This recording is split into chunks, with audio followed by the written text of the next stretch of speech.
गोलियों की तड़तड़ाहट से एक बार फिर छत्तीसगढ़ हिल चुका है। बस्तर में सुरक्षा बलों को बड़ी सफलता मिली है। गुरुवार को बीजापुर और कांकेर जिले में दो अलग अलग मुठभेड़ों में कम से कम 30 माओवादी मारे गए। दुर्भाग्य से इस मुठभेड़ में एक जवान भी शहीद हो गया। बस्तर रेंज के आईजी पी सुंदरराज ने बताया कि सबसे बड़ी मुठभेड़ बीजापुर के गंगालूर में हुई। यह इलाका नक्सलियों का गढ़ माना जाता है और यहाँ पहले भी बहुत खून खराबा हुआ है। यहाँ गंगालूर में मार्च में नक्सली कमांडर दिनेश मोदियाम के आत्मसमर्पण के बाद पहली बड़ी कार्रवाई की गई। मोदियाम कभी इस इलाके में नक्सलियों का नेतृत्व करता था। इस मुठभेड़ में मोदियाम के 26 पूर्व साथियों को मार गिराया। बीजापुर और कांकेर में लगभग 300 किलोमीटर की दूरी पर एक साथ ऑपरेशन शुरू हुआ।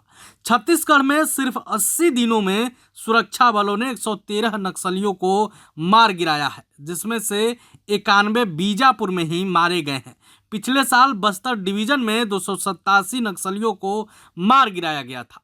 केंद्रीय गृह मंत्री अमित शाह ने सुरक्षा बलों की बहादुरी की सराहना करते हुए कहा, हमारे जवानों ने नक्सल मुक्त भारत अभियान की दिशा में एक और बड़ी सफलता हासिल की है। छत्तीसगढ़ के बीजापुर और कांकेर में हमारी सुरक्षा बलों द्वारा 2 अभियानों में कई नक्सली मारे गए। मोदी सरकार नक्सलियों के खिलाफ सख्त रवैया अपना रही है और आत्मसमर्पण और पुनर्वास के लिए विभिन्न सुविधाओं के बावजूद यह उन नक्सलियों के खिलाफ जीरो टॉलरेंस नीति अपना रही है जो आत्मसमर्पण करने से इनकार करते हैं। देश 31 मार्च तक नक्सल मुक्त करने के लिए तैयार है। आईजी सुंदरराज ने बताया कि बीजापुर और सुकमा डीआरजी कोबरा और कमांडो और सीआरपीएफ के जवानों की एक ऑपरेशन शुरू किया। पहली गोली सुबह करीब 7 बजे चली और दोपहर तक रुक रुक कर फायरिंग होती रही। जब गोलियां शांत हुई तो बलों को युद्ध के मैदान में 26 नक्सलियों के शव बिखरे मिले। दिनांक 20 मार्च को जिला बीजापुर के पश्चिम बस्तर क्षेत्र में हुई मुठभेड़ में माओवादियों का टोटल 26 डेड बॉडी रिकवर किए गए थे। इस मुठभेड़ में हमारा एक जवान राजू ओयाम, उन्होंने भी नक्सली से बहादुरी से लड़ते हुए वीर गति प्राप्त किया।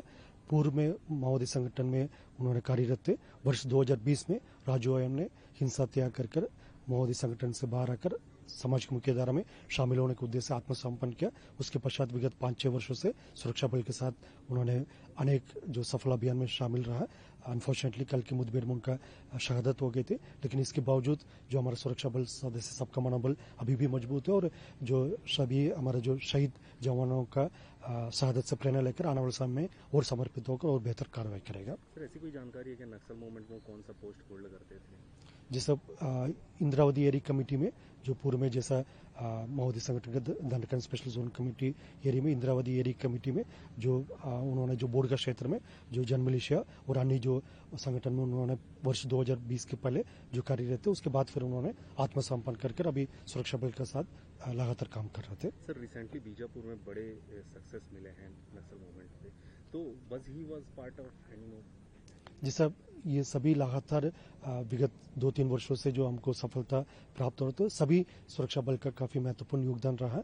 इसमें आत्मसमर्पित होकर जो सरेंडर कैडेट्स जो सुरक्षा बल में शामिल हुआ या फ्रेश रिक्रूटेड जैसा डीआरजी हो, बस्तर फाइटर हो या सीएफ हो, एसटीएफ हो, केंद्रीय अर्धसैनिक बल, कोबरा, सीआरपीएफ, ये सब समस्त सुरक्षा बल का इसमें काफी महत्वपूर्ण योगदान रहा। और जैसा आत्मसमर्पित माओवादियों का इसमें काफी एक विशेष योगदान भी रहा, क्योंकि उनका इलाका का जानकारी है, टेरेन का काफी अच्छा जानकारी है और जो माओवादी के जो मोडस ऑपरेंडी उसके बारे में भी उनका बेहतर एक नॉलेज रहते हैं। इन सब का फायदा अभियानों में हमको प्राप्त हुआ। सर, उनके परिवार वाले क्या नक्सल विक्टिम हैं? उसके परिवार में भी जैसे कई समस्या को नक्सल जो गतिविधि कारण से जो सामने करना पड़ा, उनके परिवार में काफी प्रतिबंध भी माओवादी द्वारा की गए थे। उस क्षेत्र से उनका बाहर आने के लिए भी मना की गई थी। इस टाइप के काफी कठिन परिस्थिति को सामने करने के बावजूद भी जो राजू ओयाम द्वारा सुरक्षा बल के साथ मिलकर अनेक सफल अभियान में उनका साथ रहा और उनका मेन मकसद ये रहा इस क्षेत्र से नक्सल समस्या खत्म हो, ताकि इस क्षेत्र की जनता